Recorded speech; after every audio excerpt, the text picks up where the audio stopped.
16 বছরে এই জেনারেল ওয়াকার আর্মিতে চষে বেরিয়েছে।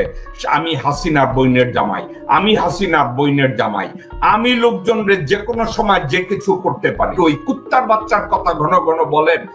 এই জেনারেল ওয়াকার ছিল তারেক সিদ্দিকের ডান হাত, বাঁ হাত, মধ্য হাত, দুই পা।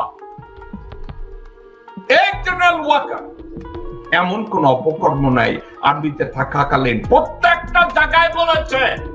দর্শকবৃন্দ, সাইকোলজি, আপনারা দেশের যে কোনো একজন সাইকিয়াট্রিস্ট যদি কেউ থেকে থাকেন আমার দর্শকদের ভিতরে, আপনারা যে কোনো সাইকোলজিস্টের কাছে জিজ্ঞাসা করেন, সাইকিয়াট্রিস্টের কাছে জিজ্ঞাসা করেন, ওই লোকটাই ঘন ঘন বলে আমাকে বিশ্বাস করেন।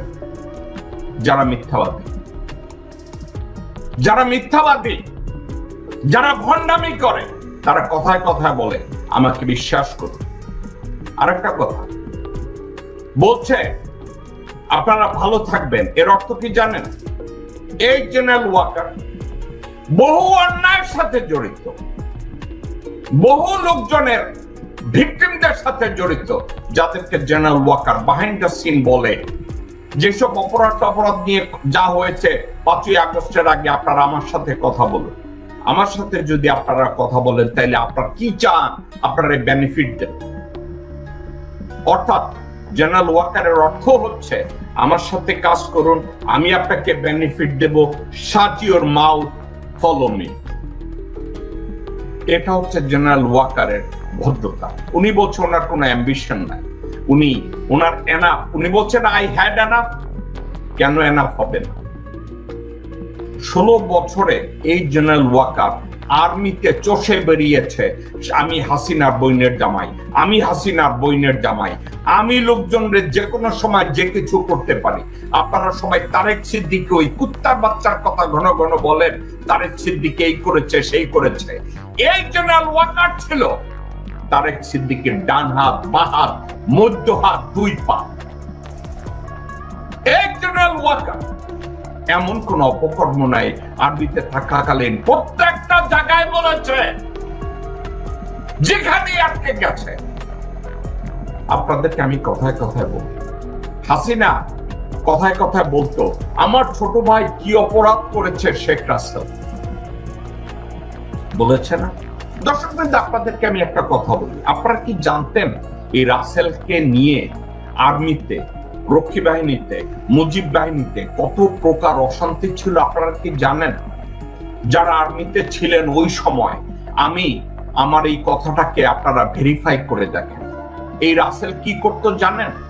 আর্মি কোয়ার্টার গার্ডের সামনে দিয়ে সে যখন যেত, আর্মির কোয়ার্টার গার্ড থেকে কেন তাকে গার্ড অব অনার দেওয়া হয় না, তাকে স্যালুট দেওয়া হয় না, সে গাড়ি থেকে নেমে সোলজারদের লাথি দিত, লোকজনের সাথে চিল্লাইতো এবং বাসায় এসে তার মাকে কমপ্লেন করত।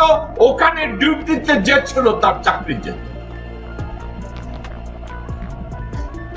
তো এই ধরনের একটা বাচ্চা, এখন তাকে বলবে না ও ছোট বাচ্চা, না ও ছোট বাচ্চা না। যে বাচ্চা জানে আমি মুজিবের পোলা, আমারে কেন স্যালুট দিল না, তারে বাচ্চা বলা যাবে না। তারে যদি কেউ মেরে ফেলে, তার কৃতকর্মের জন্য তাকে মেরে ফেলেছে। আপনাদেরকে ঠান্ডা মাথায় আমি একটা কথা বলি, জেনারেল ওয়াকার বলছে আই হ্যাড এনাফ। এনাফ কি আছে জানেন? গত 16 বছরে এবং আগস্টের 5 তারিখ থেকে আজ অবধি নিজেকে 6 থেকে 7, যদি ওয়াকার যদি বিলিয়নিয়ার হয়ে থাকে আপনারা অবাক হয়ে যান। জেনারেল ওয়াকারের ঘরে বসে আছে মুজিবের বংশের রক্ত, নারায়ণ চন্দ্র পালের রক্ত তার ঘরে বসে আছে। সেখানে বসে ওয়াকার বলছে আমার কোনো অ্যাম্বিশন নাই। মাদারসান, তোমার মতো অযোগ্য একটা লোক সেনাবাহিনীতে চাকরি করে, এই অযোগ্য লোকটা তুমি ঠেলতে ঠেলতে অনেককে ক্রস করে তুমি তোমার ব্রিগেড কমান্ডার, তোমার ইউনিট কমান্ডারদেরকে ডিজোবে করে, ডিসিপ্লিন ব্রেক করে, বাংলাদেশের আর্মির রুল ব্রেক করে তুমি আর্মি চিফ হয়েছো, তোমার আর কি অ্যাম্বিশন থাকবে? তুমি তো ভারতের এক নম্বর দালাল যখন পালিয়ে গেছে, তুমি তো 2 নম্বর দালাল হিসাবে বসে আছো বাংলাদেশে। তোমার আবার অ্যাম্বিশন কি ওয়াকার? আপনার মতো মানুষরা যখন বলে আমার কোনো অ্যাম্বিশন নাই, ওয়াকার আপনি কি আপনার পিছনে তাকিয়ে দেখেছেন? ওয়াকার এই মুহূর্তে আপনার দিকে তাকিয়ে থাকে মানুষ একটা কারণে। কি কারণে তাকিয়ে থাকে? হাসিনা ছিল দালাল নাম্বার 1, আপনি এখন দালাল নাম্বার 2। কারণ হাসিনা সরে যাওয়ার আগে থেকে, জুলাইয়ের লাস্ট উইক থেকে আগস্টের 5 তারিখ পর্যন্ত ভারতের সেনাপ্রধান, ভারতের মিডিয়া, ভারতের পররাষ্ট্রমন্ত্রী, ভারতের পররাষ্ট্র সচিব, প্রত্যেকটা লোক আপনার সাথে কমিউনিকেট করেছে।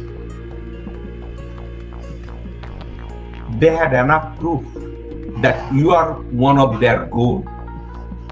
তা আপনি বাংলাদেশের জনগণকে যখন আপনি বলেন আপনাকে বিশ্বাস করতে, why should they? Why should I trust you that you are an impartial player? আপনার তো কোনো ড্রিম নাই বাংলাদেশকে গড়ে তোলা।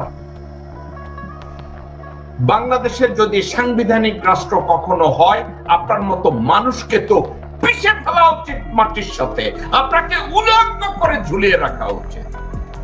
আপনি কেন বলেন আপনার এনাফ হয়েছে 8 মাসে? কেন $1 বিলিয়ন হয়ে গেছে বাইরে? নাকি ইন্ডিয়া আপনাকে সিটিজেনশিপ দিয়ে রেখেছে? কথা বলেন তো, নিজেকে কথা বলেন না আপনার কোনো অ্যাম্বিশন নাই। এ কথা বলেন না I had enough। এই I had enough যদি হয়, একটা কাজ করেন general Walker, resign from your position or stay in the position and tell the commission। আমাকেও যদি কোনো কাজে, কোনো অপরাধ কর্মে সন্দেহ করা হয়, আমাকে জন্য ডিপোজ করা হয়, আমাকে জন্য ইন্টারভিউ করা হয় নির্ভয়। দর্শকবৃন্দ, আপনাদেরকে আমি একটা কথা বলি, জিয়া রহমান সাহেব হাসান হাফিজুর রহমানকে মুক্তিযুদ্ধের ইতিহাস লিখতে বলতেন। হাসান হাফিজুর রহমান জিয়া রহমান সাহেবকে বলল, সাহেব আমাকে এই কাজটা থেকে বাদ দেন। বলছে কেন? বলছে আপনার সম্পর্কে অনেক বিতর্ক আছে। এখন আমাকে আপনি মুক্তিযুদ্ধের ইতিহাস লিখতে বলছেন, তাইলে আমি তো আপনাকে নিয়ে বিতর্কিত কোনো কিছু বললে আপনি তো আমাকে গ্রেফতার করে ফেলবেন, আমাকে তো আবার মেরে ফেলবেন। আপনাদেরকে ঠান্ডা মাথায় আমি বলি, এনএসআই ডিজি, আমি জিয়া সাহেবের মুখ থেকে কোনো কথা শুনি নাই। এনএসআই ডিজি হাকিম সাহেব সরাসরি আমাকে বলেছে, আমার পাশে বসা ছিল রিয়ার অ্যাডমিরাল মোশাররফ হোসেন খান, আমার পাশে বসা ছিল জেনারেল শিশু, আমার পাশে বসা ছিল আমজাদ খান চৌধুরী। হাকিম সাহেব বলেছে, জিয়া সাহেব হাকিম সাহেবকে বলছে, যত বিষয়ে আমার ব্যাপারে কন্ট্রোভার্সি আসে, বিতর্কিত জিনিস আছে, আপনি বাংলাদেশের স্বাধীনতার ইতিহাস লিখতে গেলে আমাকে এসে সরাসরি জিজ্ঞাসা করবেন। আপনি আমার কথা বিশ্বাস করলে লিখবেন, আমার কথা বিশ্বাস না করলে ওখানে বলে দেবেন যে এ কথা বলা ঠিক না। ঠিক আছে? এই কথাগুলো তাকে বলা হয়েছে। জিয়া রহমান সাহেব বলেছিল, আমি যদি অন্যায় করে থাকি এটাকে মূল্যায়ন করেন, আমি যদি দেশদ্রোহী কোনো কাজ করে থাকি আমাকে আপনি সরাসরি জিজ্ঞাসা করেন। General Walker, can you do the same thing? আপনি কি বলতে পারবেন যেসব কমিশন করা হয়েছে তাদেরকে যে আসুন আমার সাথে এগুলো নিয়ে কথা বলুন, আমাকে যদি কোনো ব্যাপারে দায়ী করা হয় এ ব্যাপারে আমাকে জিজ্ঞাসা করুন, আমাকে নির্ভয় এসব ব্যাপারে জিজ্ঞাসাবাদ করা হোক? আপনি কি করেছেন? আপনি করেন নাই। কেন করেন না জানেন? একটা কারণে করেন না, কারণ আপনি জানেন আপনি অপরাধী। এবং আমি আপনাকে অপরাধী বলছি না, আমি আপনাকে বেনিফিট অফ ডাউট দিচ্ছি। আপনি ধরে নেন আপনি অপরাধী না, কিন্তু এই বিষয়গুলো নিয়ে আপনার মন গড়া একটা বক্তব্য, আপনি রাওয়া নামের ফাওয়া একটা সংগঠন করেছেন, আর ওখানে একজন মিনিমি বসিয়েছেন যে আপনারা দেখলে লেজ দাঁড়ায় আব্দুল হক নামক এক ছাগল আপনার পাশে দাঁড়িয়ে দাঁড়িয়ে হাততালি দেয়, একটা গরুর বাচ্চা। ওখানে বসে বসে সেই মোডে আপনি কথা বলেন।